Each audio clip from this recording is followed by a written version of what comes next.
King Blinks Imagine TV. a man so feared that entire villages locked their doors at sunset, and even the police would hesitate before entering his territory. In northern Ghana, one name sent chills through every household: Johnson Kombian. He escaped prison twice, outsmarted law enforcement for years, and left a trail of terror that would change Ghanaian crime history forever. But how did an ordinary man become a legend of fear? And what happened when the law finally caught up with him? Today, we are diving into the unbelievable true story of Johnson Kombian, the man who became Ghana's most dangerous criminal. Johnson Kombian was born in the northern part of Ghana, near the small town of Napanduri. To most people, his early life looked like any other young boy, humble beginnings surrounded by family. But as he grew, Kombian took a different path. He became involved in petty crimes, small robberies, stealing livestock, and later highway robberies. But this wasn't just teenage mischief. Kombian had a knack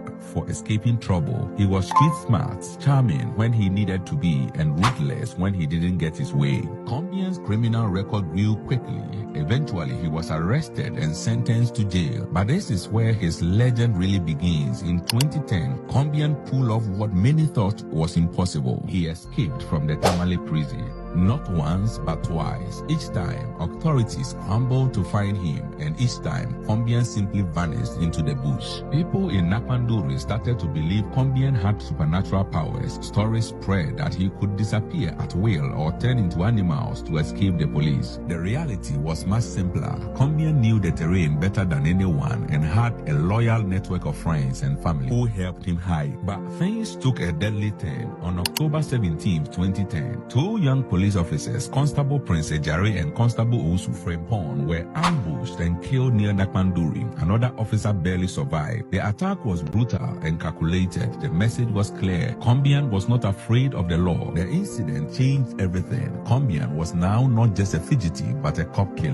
The entire country was on alert. The police launched a manhunt involving hundreds of officers. They blocked roads, searched villages, and even used helicopters. But still, Kombian managed to slip away, always one step ahead. With every failed attempt to catch him, Kombian's reputation grew. Some villagers saw him as a Robin Hood, stealing from the rich, helping the poor. Others saw him as a monster, but everyone agreed on one thing: if Kombian wanted you gone, there is nowhere to hide. The government placed a huge bounty on his head, but even then, people were too scared to talk. Kombian had become more than a criminal. He was a myth, a ghost, a nightmare that refused to die. But eventually, even legends slipped. In November 2010, after months of hiding, Kombian tried to cross the border into Togo. This time, police were ready. In a tense standoff, they finally arrested him. No magic, no escape. Just a desperate man exhausted from running.